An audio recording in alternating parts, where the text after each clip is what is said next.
Spartacus shows an exceptional talent for frustrating his enemy, far greater than what could be expected of a slave, even a gladiator. He was particularly good at what we might call today unconventional warfare, even to a certain degree guerrilla warfare. The Spartacus of myth is a slave who came from nowhere. But in truth, it's clear that he understands their tactics because he has been a Roman soldier. The Roman army is a military machine with a specific way of fighting. He has been part of that machine. He understands its strengths and its weaknesses. He's going to be able to understand the mentality of the Roman soldier. He's going to understand their tactics. He's going to understand their equipment. And he's going to know how to use that against them. He's going to know how to fight them in a way that they can't handle. He can pick his battles, choose rough terrain where it's difficult to deploy large numbers of men. That way, he can inflict damage, humiliation after humiliation on the troops that Rome sends against him.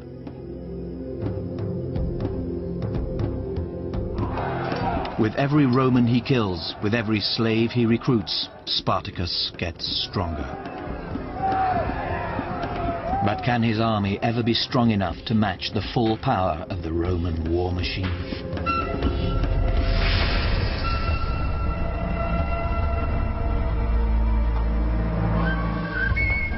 Rome's leaders are finding it hard to respond adequately to the danger they face. The fact that the slaves have rebelled is above all an embarrassment. Their great generals and hardened legions are overseas seeking glory. None are yet willing to return to deal with Spartacus. Above all, the reason that generals don't come forward and say, right, let's sort this out, is that there is absolutely no honor in defeating a slave. There is honor in defeating foreign armies, that's fine. But at this stage, Spartacus is not seen anything like as that status. And so for almost a year, Rome keeps losing. The Romans send further armies against him, each time taking it a little bit more seriously, but never seriously enough. In the months that follow the breakout, Spartacus evades or defeats every force that is sent against him. One commander loses his horse and is forced to flee the battlefield on foot. Another, Cassinus, doesn't manage to get away.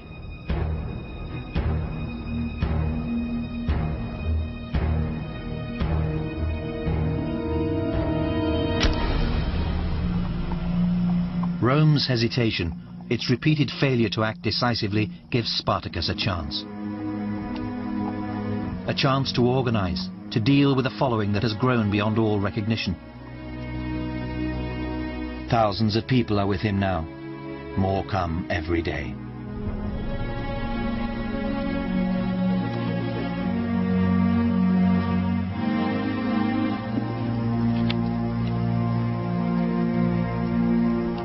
Some say there are women and children with him. Some even say that free peasants join them. They keep moving, plundering, freeing slaves in every town they pass through. The momentum is such that within a year, what was a band of 74 gladiators will grow into a mass of 100,000 people.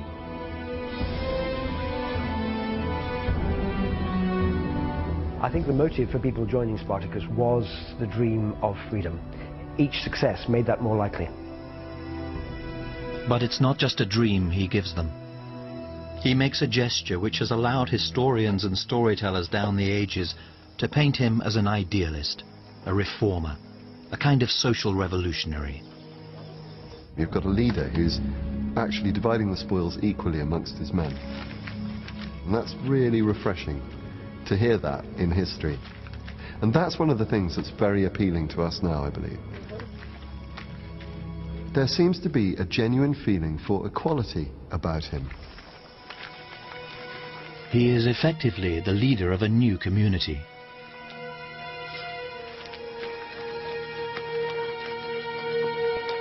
"100,000 mouths to feed." the equivalent of a mid-sized modern city. The larger the army, the bigger the problems of actually keeping them alive. In Spartacus, I think we're talking about a true leader. He has that ability to understand strategy rather than tactics. It's off the battlefield stuff as well as on the battlefield stuff.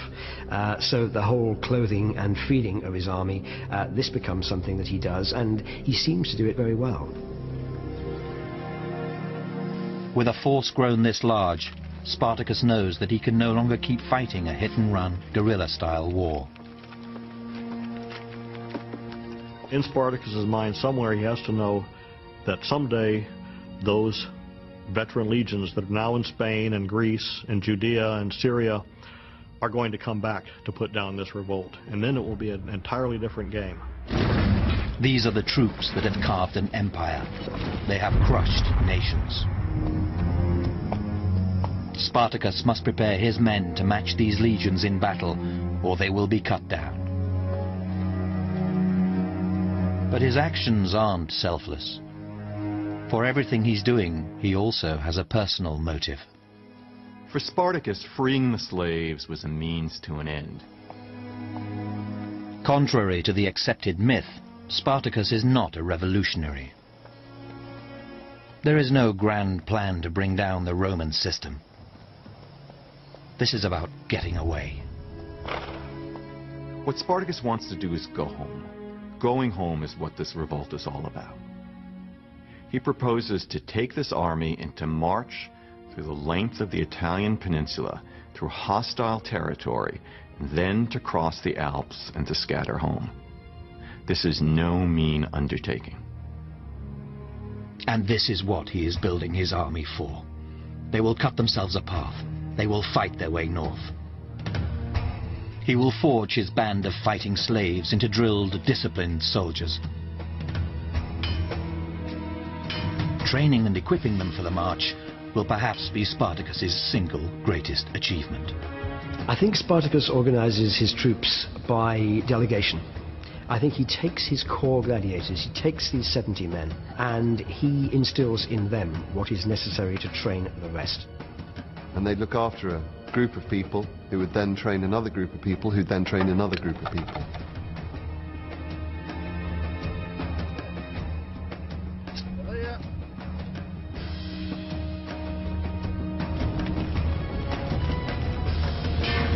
It's a highly efficient system of command and training, one which enables him to ready his men in a matter of weeks.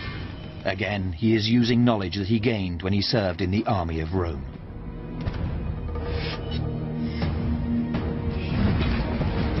He has a perfect model of military efficiency to work from.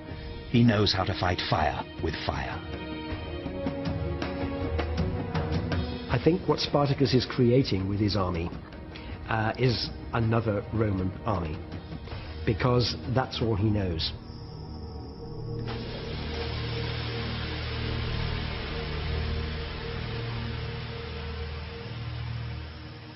The result is a force to be reckoned with. Men who no longer feel that they need to run. And this in itself creates a new problem for Spartacus. Some of his men grow overconfident.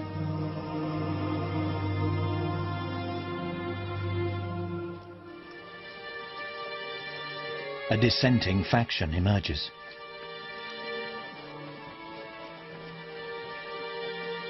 It is led by Crixus, the gladiator who's been with Spartacus since the breakout.